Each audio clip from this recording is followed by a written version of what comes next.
Hello and welcome. This section, we're going to talk about the healing power of mindfulness. And today I'm going to give you tips about how mindfulness can help you in your life. So first, let me introduce myself. My name's Sarah Ariaudo. I'm the founder of Mindful-Based Healing. It's a program that I created for cancer patients to help address their mental and emotional well-being during their cancer journey.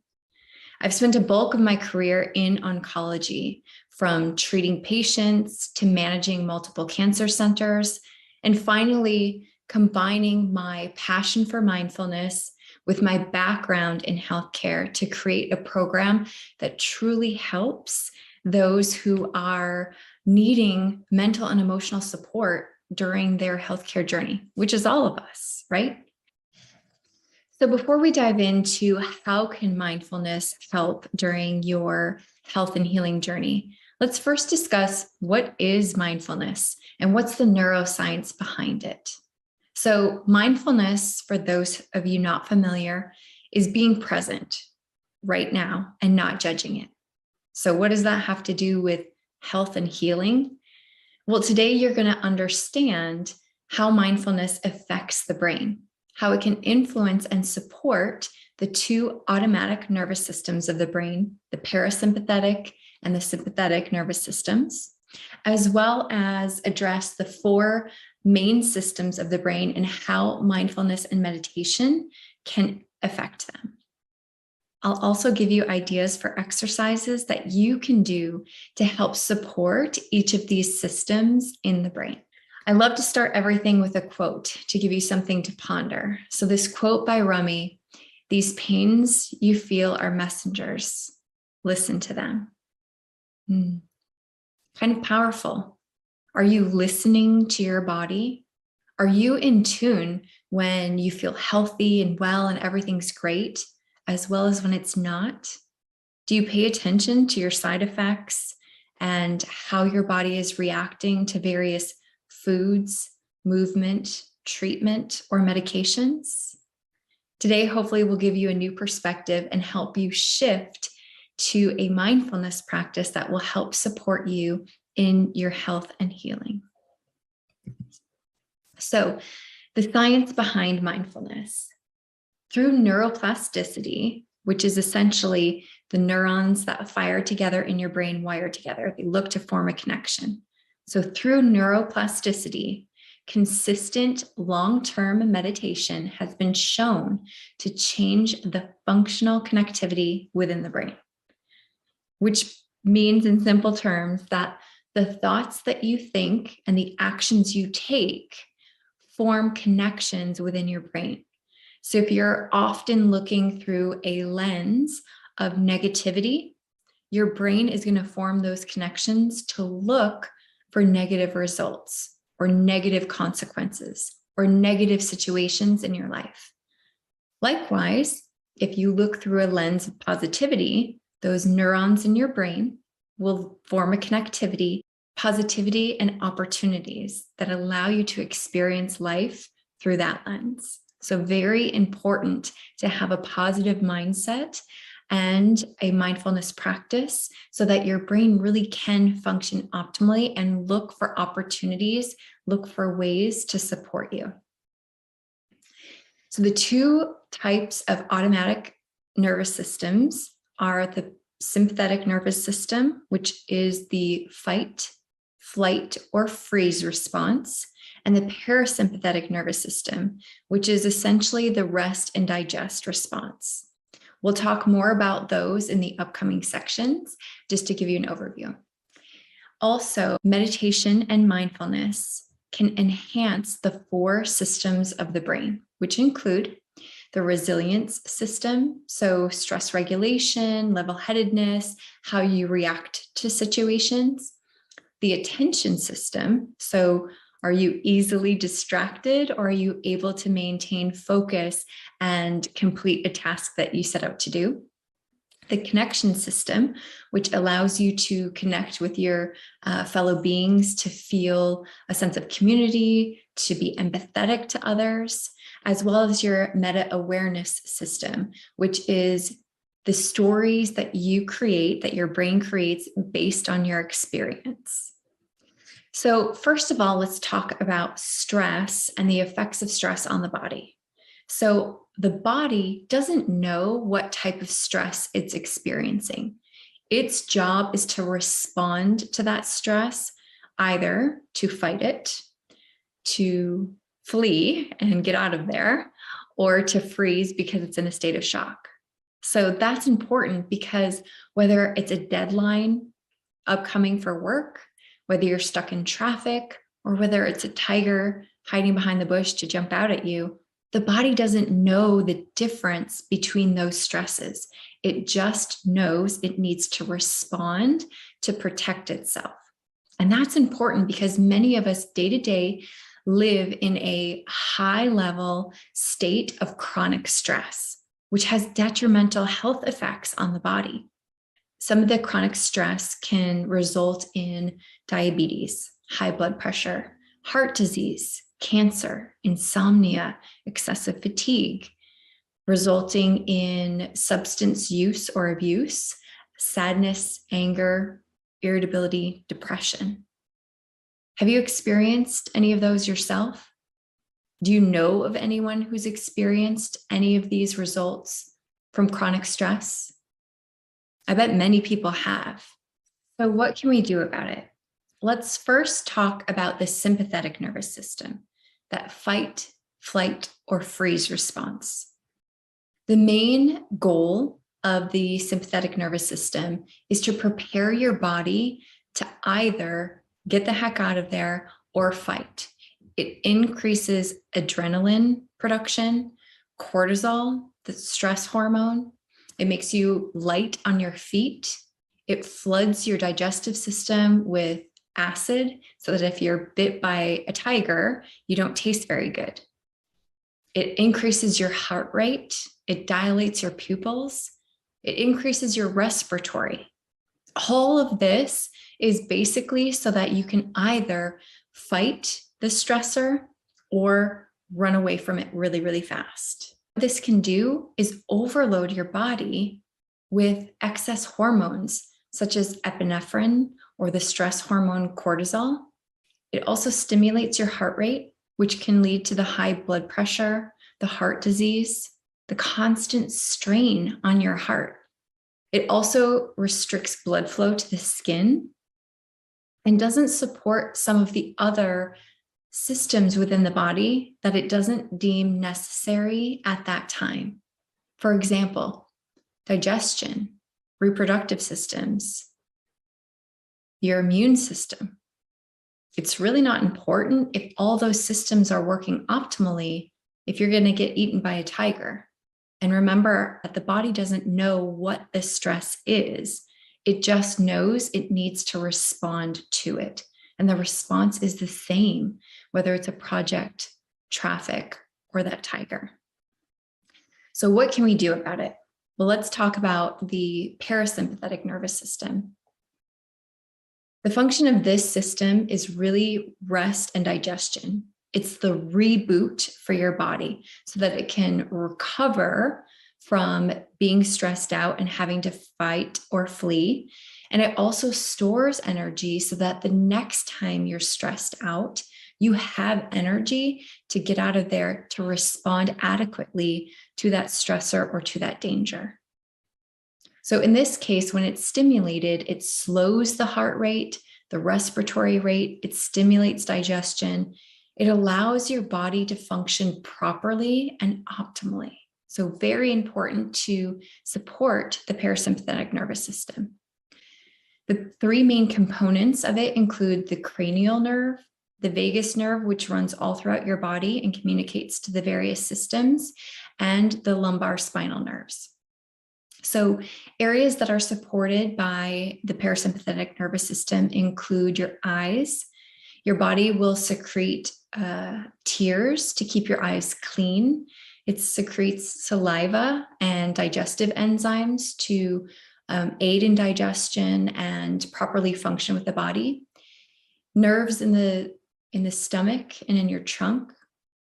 nerves in your bladder and your blood vessels. Has anyone had trouble performing under a lot of stress? There's more to it than just being nervous about a presentation. Physically, your body cannot perform if it's at a constant state of stress because it doesn't have the opportunity to slow down and reboot. Think of your computer system. If you have all of these tabs and windows and applications running, your system starts to slow down and eventually your computer crashes. But unlike your computer, which is holding down a button to reboot, your body needs time to reset and reboot, to experience that rest and recovery. You don't go run a marathon and turn around and run another one. You need time to recover for your muscles, your blood flow, your heart rate, everything to reset. And that's the same thing with stress.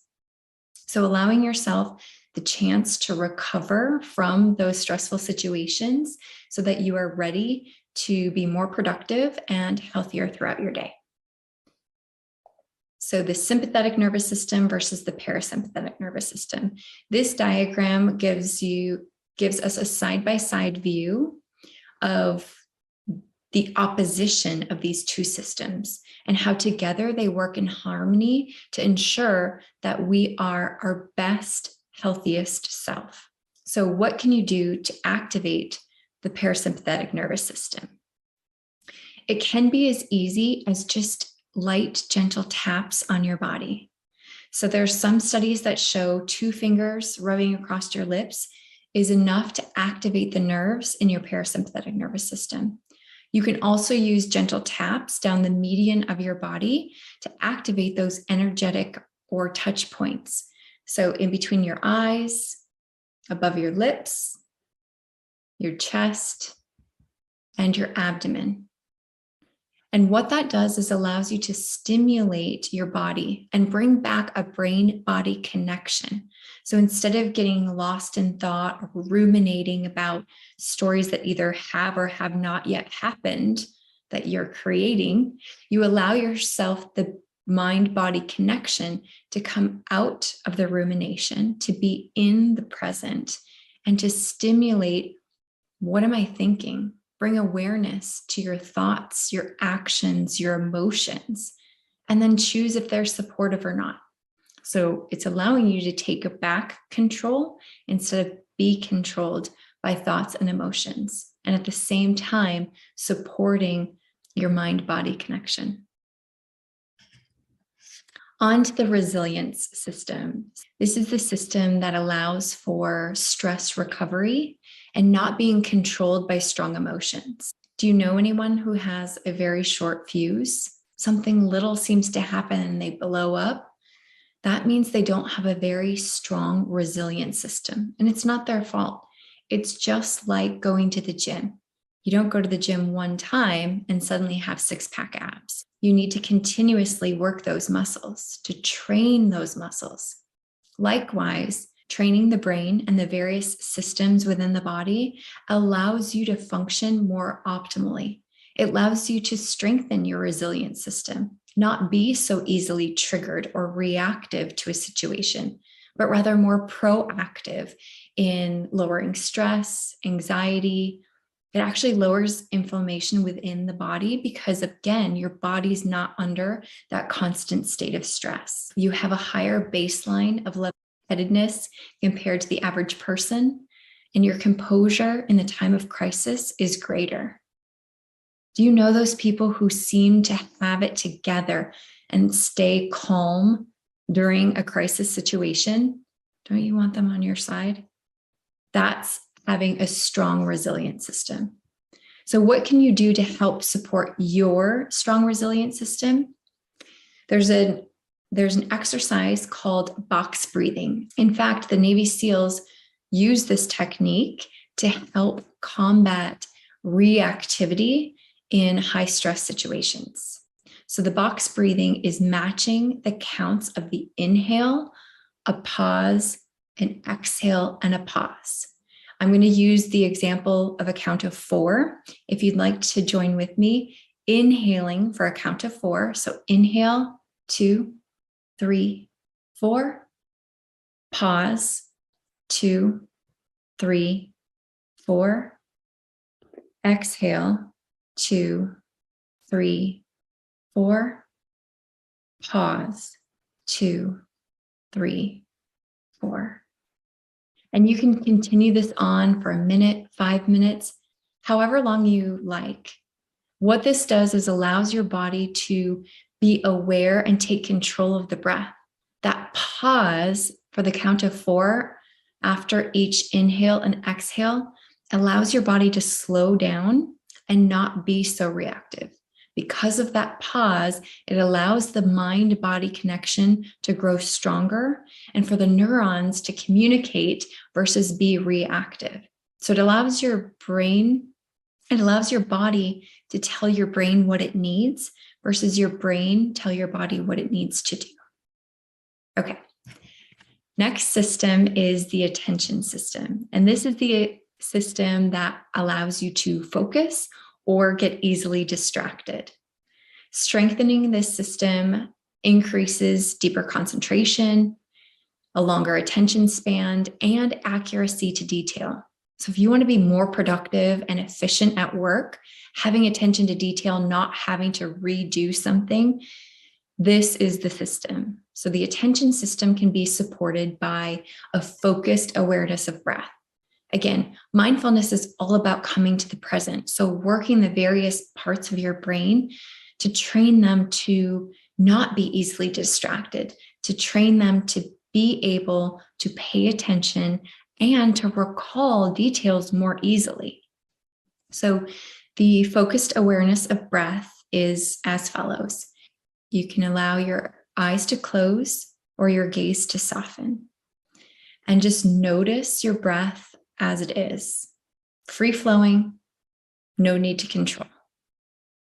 Perhaps you spend 1 minute or 5 minutes just noticing how your breath feels in your body, noticing as it enters your nose, perhaps the rise and fall of your chest. Perhaps you feel more expansion in your abdomen, and then noticing it as it exits your body. Just being aware of your breath. And if your attention starts to wander, or you begin focusing on something else, just coming back to that breath.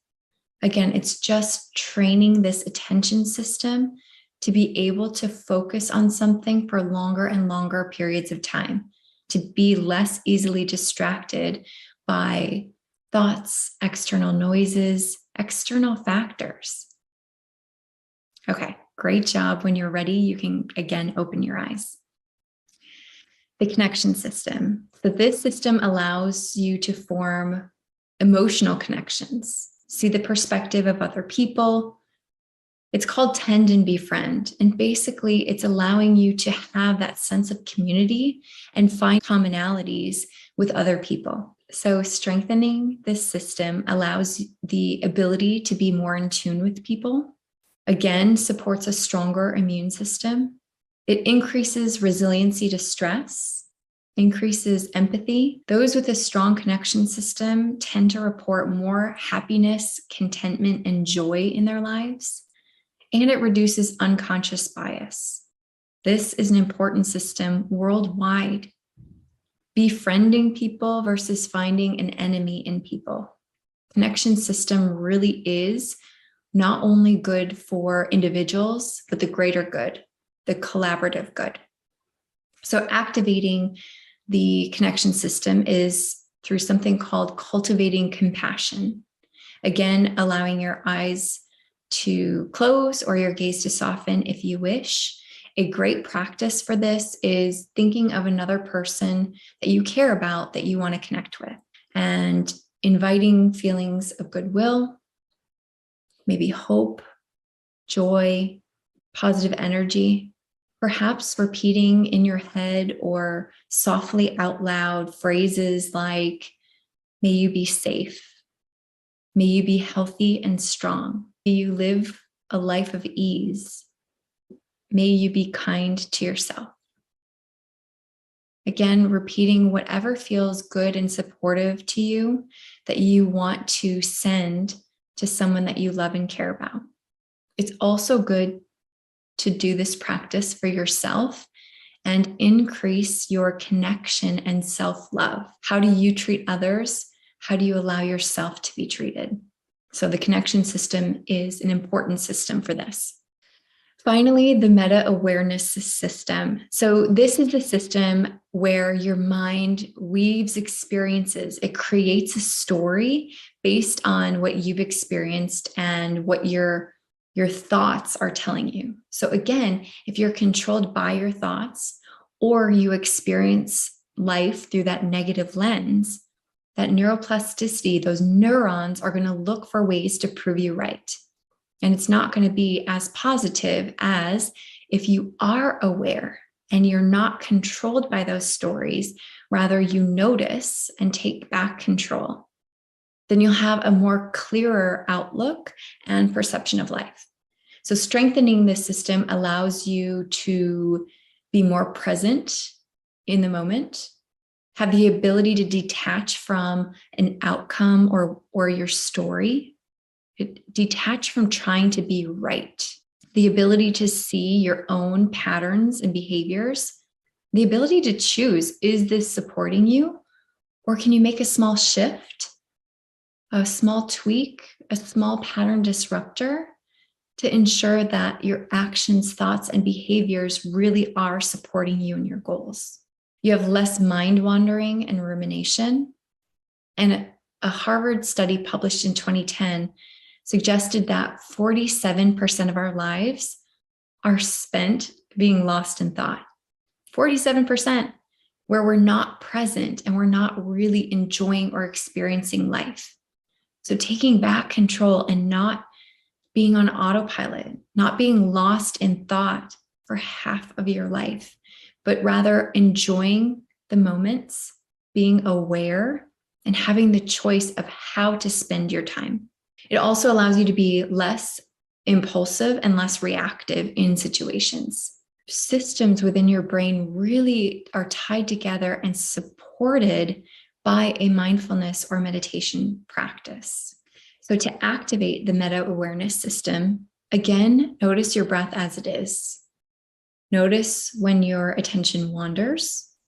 What does it wander to? What's your default mode? Do you think about the past? Do you relive stories and recreate different scenarios that didn't happen? Or do your thoughts go to the future, things you need to worry about, things that haven't yet happened but are controlling your thoughts, taking over your time? Your default mode. What do you go to? Just noticing that your awareness or your attention defaults to the past or defaults to the present or defaults to something positive or negative. That awareness is a win. That awareness means that you are supporting and strengthening your meta-awareness system. So celebrate those small wins, celebrating those small changes that can lead to big transformation. So how can this support you in health and healing? Well, we discussed how mindfulness affects the brain, and it affects your sympathetic and parasympathetic nervous system. We talked about the various systems, the resilience system, the connection system, the awareness system, and the meta-awareness system. So what all of this does is allows you to be present. It allows you to be more in tune with your body. How are you reacting to that medication? What are your symptoms? Are you starting to feel run down? It allows you to be aware sooner, just like your computer that has all those apps and tabs open. If you close just a few at a time, suddenly your operating system is running more efficiently. It's more effective. It's faster. Just like your body, noticing that you're starting to feel a little off, noticing you're starting to feel a bit run down before it's too late and you crash and need a complete reboot, that helps support your health. You can then better communicate to your healthcare team. You can seek help. Perhaps you just need a nap. Perhaps you need to practice one of these breathing exercises. Perhaps you just need to make better food choices. Whatever it is that helps support you in your health, it allows you to be more aware, and it allows you to be a more active participant in your health. The last 20 years of my career, I've noticed that cancer fighters who tolerate treatment the best, who recovered the quickest, and overall had the best quality of life, regardless of diagnosis or stage, they all had mindfulness practices. And two patients that really stand out to me, cancer experience was completely different. And it was influenced by mindset, by having a mindfulness practice. The first lady I want to tell you about had a stage 4, very aggressive brain tumor, glioblastoma multiforme, GBM. She was stage 4. The prognosis is maybe 6 months. Most of us didn't think she would make it through her treatment. Now, for reference, radiation treatments are Monday through Friday for an average of 6 weeks. She came in every treatment with a smile. She finished her 6-week course and showed up for her 6-month follow-up. We couldn't believe it. She was still there. Some days she would be walking in and you would forget that she had a stage 4 brain tumor.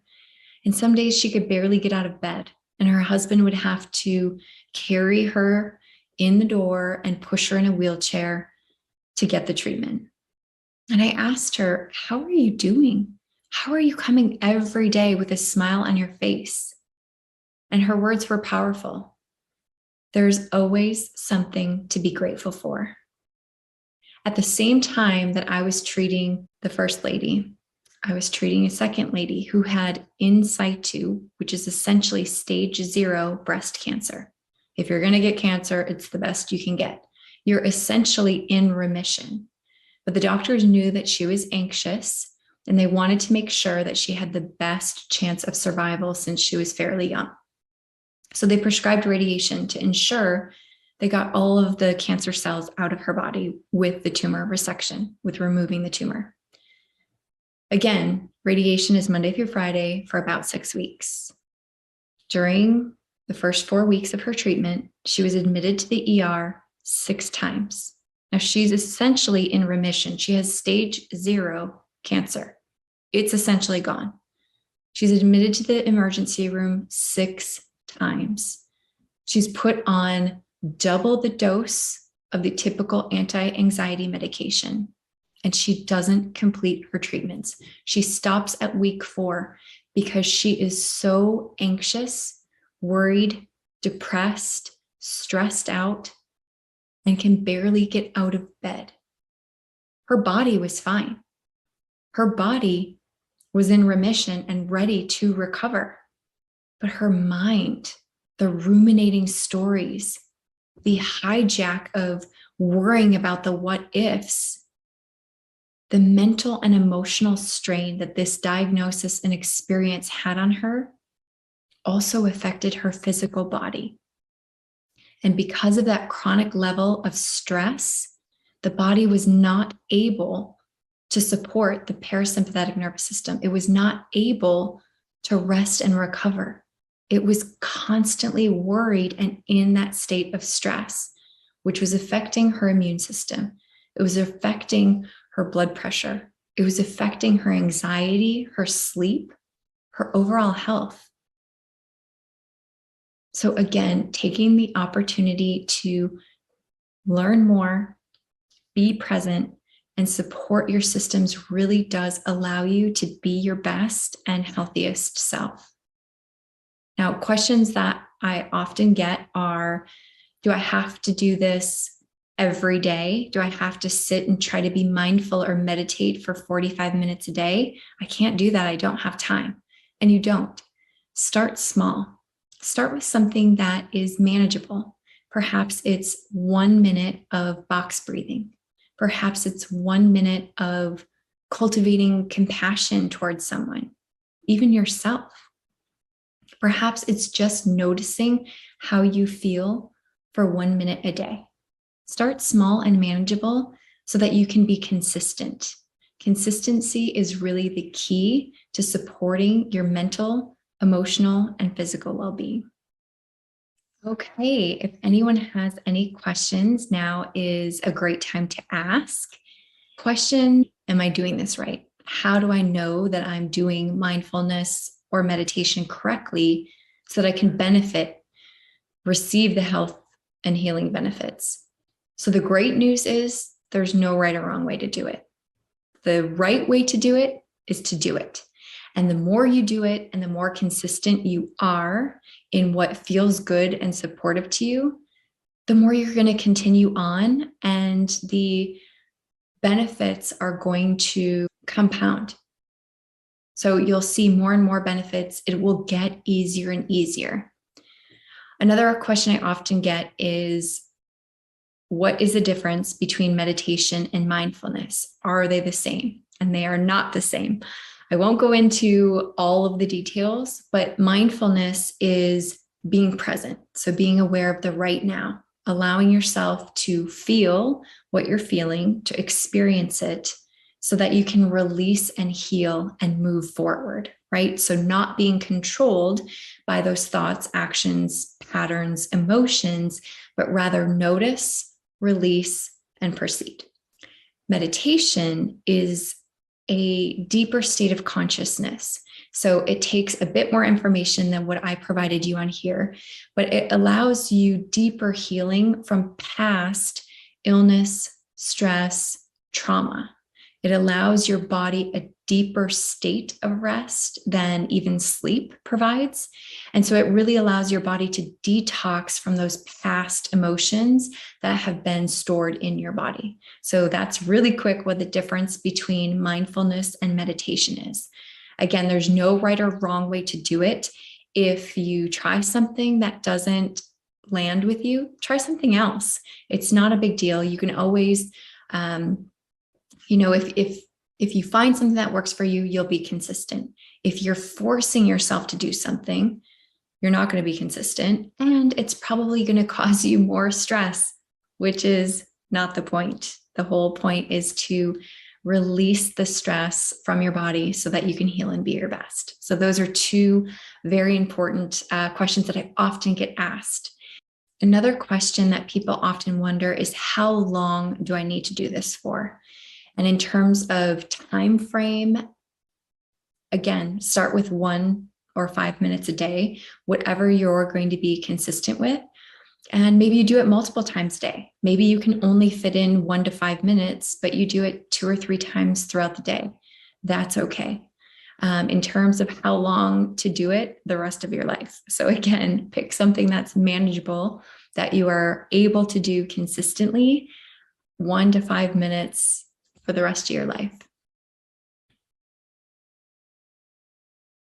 What are different mindfulness tools? Great question. So breath work, focusing on breath, using the box technique where you're actually controlling the breath. So inhale for the count of 4, pause for the count of 4, exhale, count of 4, pause for the count of 4. You're controlling the breathing. That's a mindfulness technique. Anything that's bringing you back to the present. There's mindful movement exercises. So being aware of how your body feels when you're walking, or how your body feels when you're doing yoga or stretches, instead of just being on autopilot and doing it, and suddenly you've walked around the block, but you don't even remember. Really experiencing, how does your body feel? Do your knees feel even? Do you feel a twinge in one knee? Does your hip feel a little higher? What is the body experiencing as you're moving? It's just the present awareness and training your brain to be aware so that your various systems can be strong and really help support your body in your health and healing. Okay, if I missed any others, I apologize, and I will do my best to get back to you. I appreciate you attending the Healing Power of Mindfulness webinar, and I look forward to supporting you however I can. Have a great rest of the day of calm. Take care.